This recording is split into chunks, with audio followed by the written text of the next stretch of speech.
Hey everyone, Megan Olivi here in Las Vegas. I am joined by the UFC's light heavyweight champion of the world, Daniel Cormier, who is challenging for that heavyweight belt in UFC 226 main event this Saturday night. Daniel, you're always so pleasant to be around during fight week, but I've got to imagine this is a little easier for you moving back up to heavyweight. Yeah, it is. It's a lot easier. That's why we usually do these things on Tuesday, because I'm not as pleasant on Thursday when I'm fighting at 205, but I think I'll be fine all week this time. It does make you question how could I train as effectively when I'm as restricted on my nutrition after I've been able to train for this one. What about like mentally? Does it give you a big relief knowing, okay, well, I don't have to lose a certain amount or count these calories, but still have enough fuel? Yeah, it does. It does. You know, you still got to eat clean. I still had to bring in my nutritionist. I tried to keep things the same, right? I tried to carry the same workload as I did at 205 to ensure that I'm ready to fight. But mentally, it's so refreshing to go to bed at night and know that I don't have to check the scale right before I go and lay down, because I need to know what I'm drifting.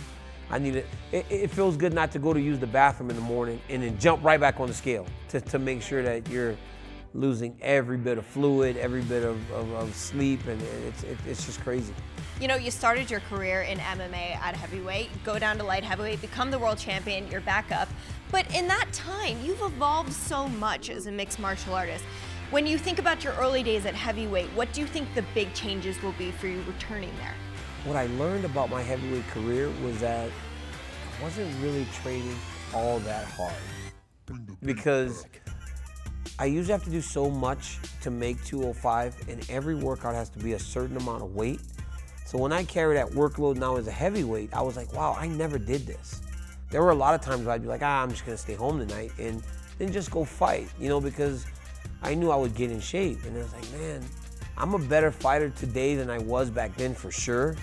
But the workload I've carried during this training camp in preparation was learned by having to make 205. And now you are fighting Stipe, a guy that you spent a ton of time with in Boston. I mean, I was a witness to it. You guys were broing out on the buses. You were super friendly with one another.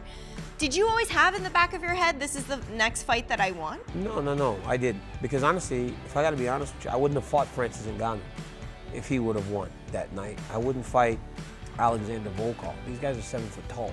You know, it's a difference. You know, Stipe, he's 6'4" and he's a big guy.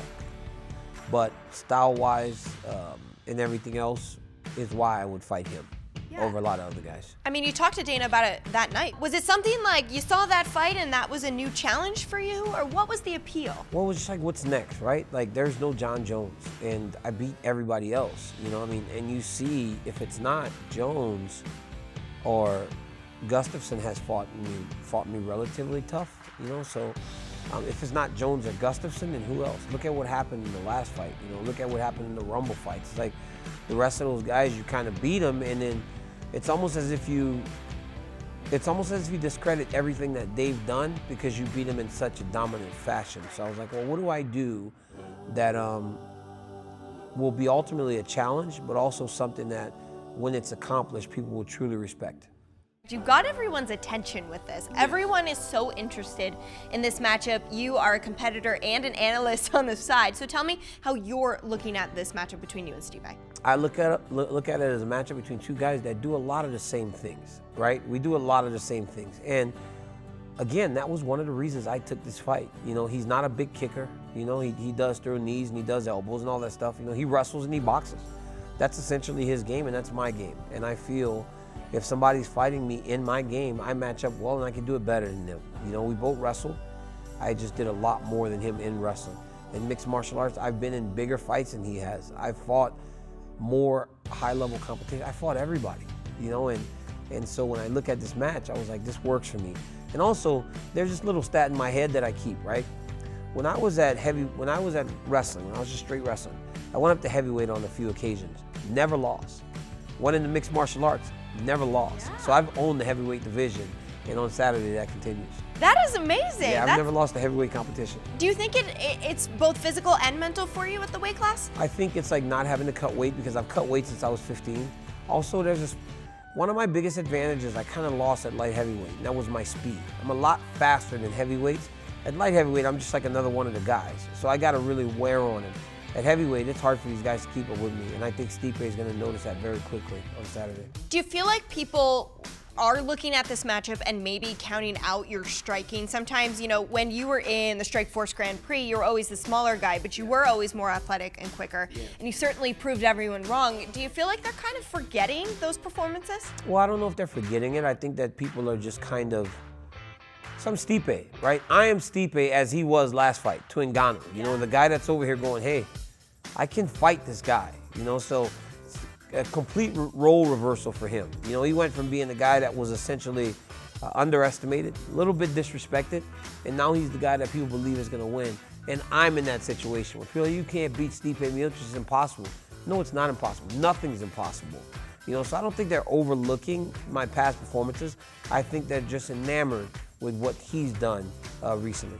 It's always, what have you done for me lately? That's how people work. And they saw Stipe win those fights, and that's why now he's this unbeatable, unbelievable knockout guy. But I've seen guys he fight not get knocked out. I always say that. I mean, you punch hard, so what? You know, everybody punches hard. It's mixed martial arts. It's mixed martial arts. You're gonna get hit. There are height and reach advantages in fights, and then there's a big one for Stipe in this one. Certainly not the biggest you've ever faced, but still, how do you make sure you get on the inside? How do you make sure you negate that? You know, I've never really had many problems with that. Most guys are bigger than me, so I've been able to get inside. But I think Stipe actually will help me in that sense because he's a guy that does a lot of his work in the short range. He's not a guy that really fights with his range as much as he probably could, but I think he'll help me with the reach disadvantage. Not a lot of people want to grapple with you either. Do you expect that he might want to take this to the canvas? I think he's going to try to knock me out. I mean, I think that he has to knock me out. Because if we fight for 25 minutes, he's not going to beat me. He's not going to out-hustle me over the course of 25 minutes. So he's got to come in there and he's got to knock me out. I mean, I like Francis. And I think he's a great fighter and he's a great young fighter. But if I spend 20 minutes on top of Francis, it doesn't go 20 minutes. I would have submitted him or finished him within the first 3 rounds. There's no way I wouldn't have finished Francis Ngannou in 3 rounds if I was on top of him that much. This is a fight that, man, the whole world is really excited about. I can tell that you're super excited about this too. Yeah, I can feel that energy. I love the opportunity to go and prove people wrong. That's such a competitor attitude to have, and that's why you're one of the best ever.